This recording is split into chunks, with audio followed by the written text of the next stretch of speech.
morning. How are you? It's Saturday morning, and sometimes I come on Saturday mornings and I like to chat and I call it pajama talk because I don't know. I just like to talk. Sometimes I'm super fresh in the morning and I have things to say. And I have been contending with this week, just feeling super, just kind of not very energetic.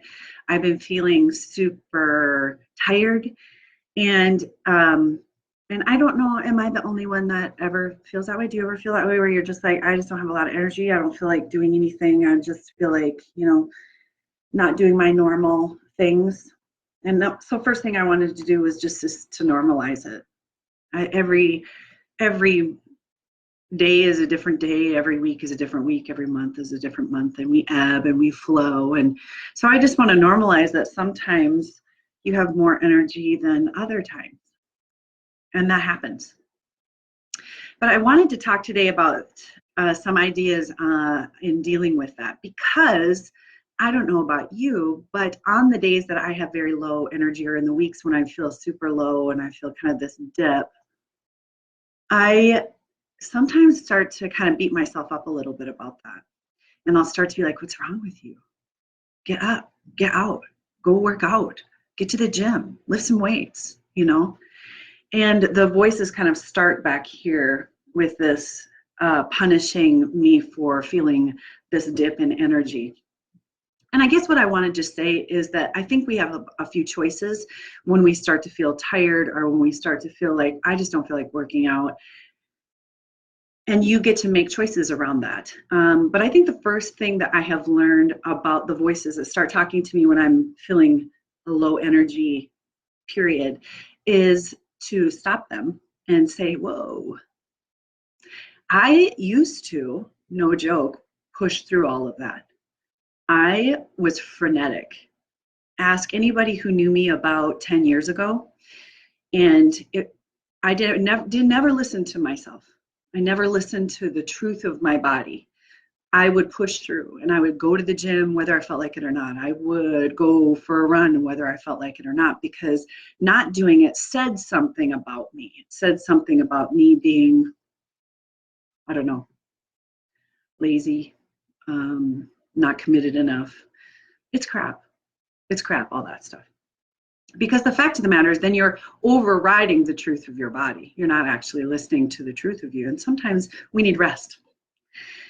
And so I think there are three things that I tend to do when I start to feel this kind of dip, or when I start to feel just tired, or where I'm like, gosh, I just don't feel like I can go and sling weight around at the gym. I just feel super tired.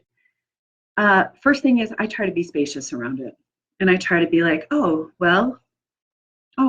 today I don't feel like I have a ton of energy.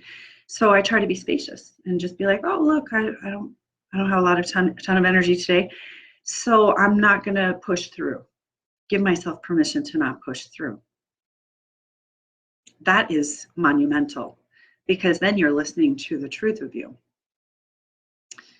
The second thing I try to do is I try to be creative, because I may not feel like doing my workout, or I may not feel like going to the gym or doing super intense movement, but I get to get creative about movement that works for me. Maybe my mat is calling to me. Maybe I need to do more slow and gentle movement. Maybe I need to take my dog for a walk. Maybe I need to do movement that's not quite as intense. So I get a little creative about how I'm going to move instead of doing my normal.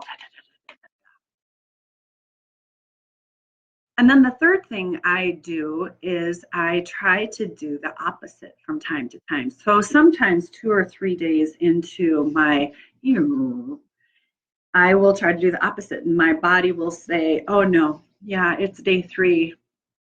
And sometimes around day 3, there's kind of this inertia, I think, that happens, where it's like, oh, I could hang out here on the couch for the rest of my life. And I try to do the opposite of what my body is telling me, just to see what would happen on the other side of moving. So my inclination is to rest or do something quiet. And then I'll just be like, I'm just going to do the opposite today. Just lean into that a little bit and just see what happens. And then sometimes on the other end, I'll be like, ugh, I'm even more tired. But sometimes I'm energized and I'm glad that I leaned into it and did the opposite. So those are the 3 ideas to help you move when you don't feel like moving. Is number 1, be spacious with it. Be sweet with yourself. Truly zone in and kind of be okay with the truth being, I might need a rest today. 2 is to be creative. How can I move in a way that makes sense and feels good, but still move? And 3, trying once in a while just to do the opposite of what you're inclined to do, just to see just be curious and see what would happen. Anyway, happy Saturday. I hope you have a delightful weekend. And let me know what you think. And if you ever have times like this where you're kind of like, wow, I just don't feel like going and moving my body, because I get it. You're not alone. All right. Have a good one.